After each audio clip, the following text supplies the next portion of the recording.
Nag-file ang kampo ni Vice President Sara Duterte ng motion to quash o pagbabasura sa isinampang kasong grave threats ng Department of Justice laban sa bise.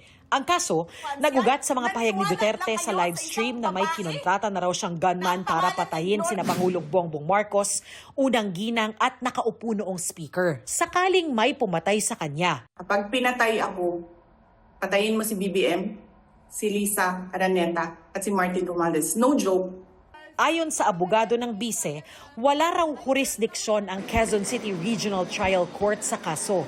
Nauna nang sinabi ng kanyang kampo na hindi maaaring ipagsakdal ang bise dahil ang akusasyong pagbabanta sa Pangulo nakapaloob din sa impeachment case laban kay Duterte.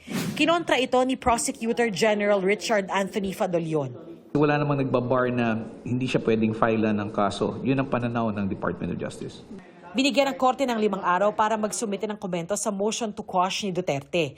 Isinampa ng DOJ ang kasong grave threats laban sa bise pero ibinasura naman ito ang rekomendasyon ng NBI na pagsasampa rin ng kasong inciting to sedition. Kaya naniniwala si Palace Press Officer Undersecretary Claire Castro na hindi sapat ang naging resolusyon ng DOJ. Sabi ko nga, kulang pa yun. As a lawyer, if you will watch the full video, the video in full, ang effect nun is, there is this intention to sow hatred against the president, against the government. So, it is not just a simple grave threats. Personally, my opinion. We had mentioned that it is not inciting to sedition, no?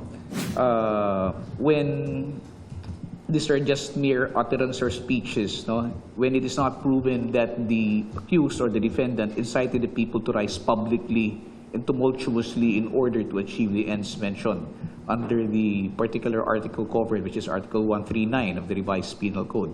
So, ito po yung maring yun po ang pananaw ng ating palace spokesperson. Pero ito po yung naging findings naman po ng ating mga prosecutors nung ito po ay sinubject to preliminary investigation. Samantala, binibilisan raw ng DOJ ang pagpoproseso sa extradition request ng Amerika kay Kingdom of Jesus Christ founder Pastor Apollo Kibuloy at 2 niyang kapwa akusado.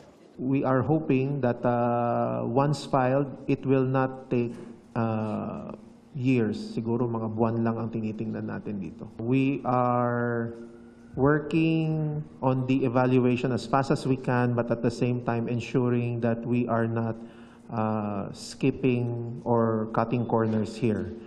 Mula nang matanggap ng Justice Department ang U.S. extradition request para kay Pastor Apollo Kibuloy noong August 7, ay agad na raw gumulong ang masusing pag-aaral sa makakapal na supporting documents. Oras daw na makita nila ang presensya ng mahalagang dokumento sa ilalim ng Philippine extradition law at sa ating extradition treaty kasama ang Amerika ay ihahain na nila ang petisyon sa Regional Trial Court. Kasama riyan ay kung ang umano'y nilabag na batas si Kibuloy sa Amerika ay may kaakibat na batas din sa Pilipinas. Nasa FBI Most Wanted list si Kibuloy dahil sa mga kasong sex trafficking at racketeering.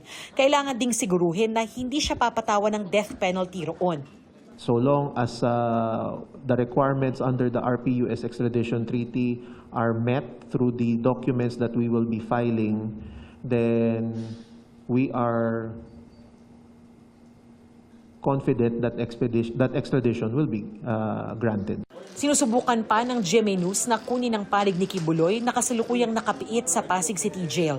Pero nauna nang sinabi ng kanyang abogado na si Attorney Ferdinand Topacio na mahirap siyang ma-extradite dahil may gumugulong pa siyang mga kaso sa Pilipinas. Ito ang unang balita. Darlene Kai, GMA News.